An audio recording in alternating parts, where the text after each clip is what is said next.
भौतिक जीवनाचा त्याग केला की साधू होतो, पण साधू होऊ नये जर अंगावर सोन्याची आभूषणं असतील तर पाहणाऱ्यांच्या भुवया नक्कीच उंचावतील.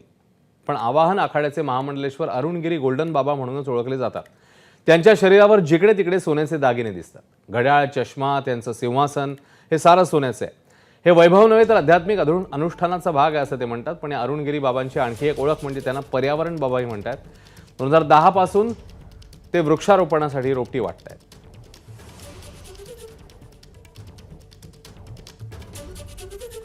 प्रयागराजमध्ये भरलेल्या महाकुंभामध्ये दानधर्म करून पुण्य गोळा करण्याचा प्रयत्न अनेकांकडून होतो. दानातही अन्नदान महत्त्वाचं मानलं जातं. अदानी ग्रुप ऑफ कंपनीचे 5,000 कर्मचारी हे अन्नदान करतायत. इस्कॉन आणि अदानी ग्रुप यांच्या संयुक्त विद्यमाने सेवा सुरू आहे.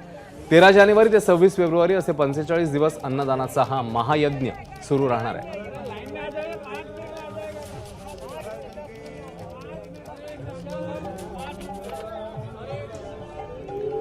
अघोरी संप्रदायाच्या साधूंबद्दल सामान्य लोकांना मोठं कुतूहल आहे. शैव धर्मातही हा एक तांत्रिक संप्रदाय आहे. अघोरी साधू शिवाचे भक्त असतात आणि शिवाच्या विकराल अर्थात भैरव रूपातली आराधना करतात. महाकुंभामध्ये आलेल्या अघोरी साधूंवरचा हा विशेष रिपोर्ट बघूया.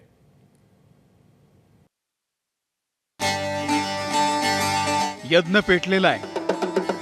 यज्ञात आहुती दिली जाते.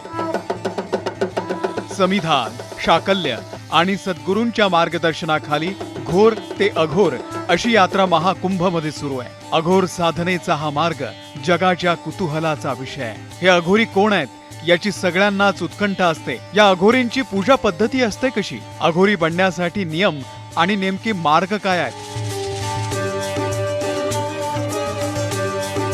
खरं तर अघोरी लोक आपलं तप निर्जनस्थळी करत असतात. पण महाकुंभचं महात्म्यच असं आहे की अदृश्य गोष्टीही दृश्य होऊन जातात, प्रगट होतात. प्रयागराज यज्ञ की स्थली है. यहाँ पर तरह तरह के यज्ञ होते हैं और महाकुंभ के मौके पर अघोर साधना हो रही है. अघोर साधना के भी हालांकि कई सोपान हैं और ये जो साधना हो रही है ये नाथ संप्रदाय के जो अघोरी साधक हैं वो यहाँ पर पहुंचे हुए हैं प्रयागराज में. यूं तो सामान्य तौर से तस्वीर देखी जाती है कि रात में साधना होती है, लेकिन इनका कहना है कि चूंकि ये महाकुंभ का मौका है, यज्ञ की धरती है, इसलिए 24 घंटे इनकी साधना का क्रम जारी रहता है. डमरू बज रहे हैं, शंखनाद हो रहा है, आहुतियां डाली जा रही हैं. इन्होंने बाकायदा एक अखाड़े का भी गठन किया है ताकि अघोर विद्या, अघोर साधना के संबंध में जो भ्रांतियां हैं वो भी मिटे और लोग इस साधना के बारे में जागरूक भी हो सके. डमरू वाजतोय, रणशिंग फुंकलं जातंय, करतालच्या वाजतोय आणि यज्ञामध्ये आहुती पडतायत. यज्ञ होतोय पण कसलाही मंत्रोच्चार नाही. अघोर साधनेची गोपनीयता टिकवण्यासाठी कसलाही मंत्रोच्चार नाही. महाकुंभमध्ये आलेल्या अघोर गुरूंच्या म्हणण्यानुसार अघोर एक दिव्य साधना आहे आणि साधक हा अघोरी साधनेच्या परमोच्च बिंदूवरती पोहोचतोय. अघोरी यानी शिव के वंशज. पहले प्रथम अघोरी तो स्वयं भगवान शिव है, जो उसको फॉलो करते हैं, वो होते हैं अघोरी. जो घोर नहीं है, अघोर है, निर्मल है, वो होते हैं अघोरी. घोर होने से क्या तात्पर्य है? घोर यानी विकट, कठिन, भयंकर. अघोर यानी शांत, निर्मल, छोटे बच्चे जैसा. अघोरी एक शृंगार आहे आणि अघोरीच्या पूजेची सामग्री साधकांच्या तपामध्ये खूप महत्वाची आहे. या सामग्रीमध्ये भस्म, जटा, काळे वस्त्र, नादी, शिंग, शुकरदंत, मुंडमाला, भैरव कंगन यांचा समावेश आहे. एखाद्याला अघोरी साधक बनायचं असेल तर नेमके काय नियम आहे याचाही प्रश्न आम्ही विचारला. अघोरी साधनेत देखील संतांची 12 वर्ष परीक्षा होते आणि त्यानंतरच दीक्षा दिली जाते. ये दुनियादारी से दूर रहने का एक तरीका है कि हमको एकांत मिले साधना के लिए और लोग हमसे दूरी बनाए रखें. एकांत का तात्पर्य होता है. और ये सब वेशभूषा होती है शिव को खुश करने के लिए. भगवान शिव के लिए श्रृंगार करते हैं.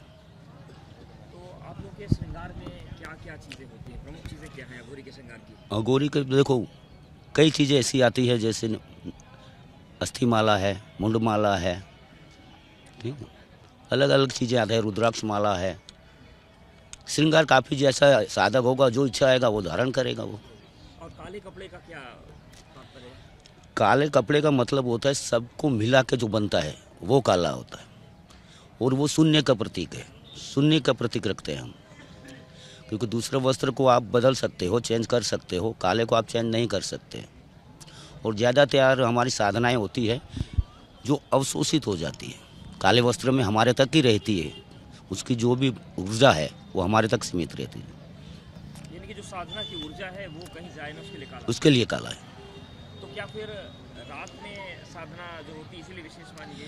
रात में इसीलिए विशेष है कि रात्रि को एकांत होता है, हम एकांत में चाहते हैं, शमशान है वो भी एकांत रहता है, और रात्रि में सब शक्तियाँ भी जागृत होती है, अलग अलग योनियों वाली सभी शक्तियाँ जागृत होती है, तो उस समय हम साधना करते हैं। अघोर साधनेचा संबंध थेट नाथ संप्रदायासोबत आहे। महाकुंभमध्ये आलेल्या या अघोरींचा संप्रदाय कानिफ नाथांचा आहे। दक्षिण भारतामध्ये याचा प्रसार सर्वाधिक आहे। अघोरी देखो, पहले सबसे पहले से तो वो साधक बनने लायक होना चाहिए, साधना के लायक होना चाहिए, भागने वाला नहीं चाहिए। दूसरा होता है कि वो डरे ना, धीरे धीरे उसका डर गायब हो, और जो तामसिक साधना है शुरुआत में 12 साल तक वो करेगा तब अघोरी बनेगा। तामसिक साधना मतलब भैरव की होती है, माँ काली की होती है, चंडी की होती है, तारा की होती है साधना, ये सभी साधनाएं होती है, वो तामसिक है। तो क्या उसकी कोई परीक्षा भी आप लोग लिखते हैं कि परीक्षा लेते हैं ना, साल 2 साल तक देखते हैं उसे कि उसके लायक हुआ तो ठीक है, नहीं तो वापस भेज देते घर। अघोर साधने संदर्भात विद्वान वेगवेगळी मतं व्यक्त करतात। रागीट प्रकृती आणि स्वभाव असल्या कारणानं हे अघोरी समाजापासून दूर जाऊ लागतात, असंही काहींना वाटतं। हम देखो, अघोरी कई अलग अलग संप्रदाय से है, हम नाथ संप्रदाय से हैं। और किस संप्रदाय में अघोरी होते हैं? अघोरी होता है ना, जैसे बाबा किनाराम वाला है वो भी अघोरी है, वामाचारी है वो भी अघोरी है, हम दक्षिणपंथी है, ऐसे अलग अलग पंथ होते हैं। और अघोरी एक पथ है, साधना पथ है, किसी भी पंथ का साधु बन सकता है अघोरी। उसके एक पद्धति होती है ना, उसमें आना चाहे अघोर में तो आ सकता है।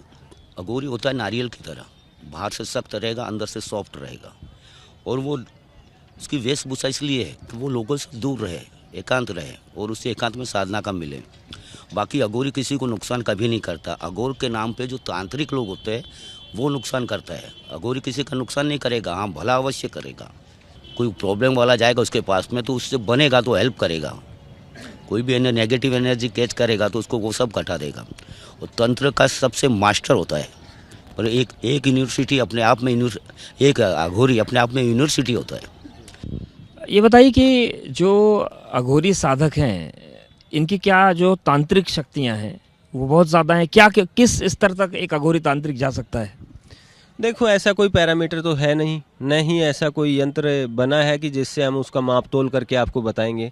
लेकिन ये है कि वो ब्रह्मांड के अंदर कोई भी एक्टिविटी अगर चाहते हैं तो वो प्रकृति में किसी भी प्रकार का कोई बदलाव लाना चाहें तो अगर कोई साधक उच्च कोटि की साधना कर लेता है तो वो कर सकता है। लेकिन ये बात ध्यान रखने की है कि अघोरी कभी भी प्रकृति के खिलाफ नहीं होता है, वो ब्रह्मांड की शांति के लिए और हर एक जीव और निर्जीव सभी की सुरक्षा के लिए और उनकी शांति के लिए जो है उसका ध्येय होता है, साधना करता है, और साथ में वो सबसे मूल उसका ध्येय होता है परमानंद को प्राप्त कर लेना। प्रयागराज मधून अवधेश, एबीपी माझा। सनातन बोर्ड स्थापन करावं अशी मागणी सध्या महाकुंभमध्ये जोर धरतेय। सनातनींना एकत्र आणण्यासाठी स्वामी दीपंकर हे भिक्षा यात्रा करतायत।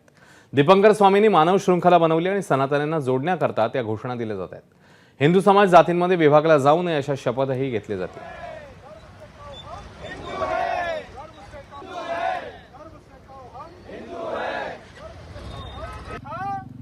एक है और एक रहेगा।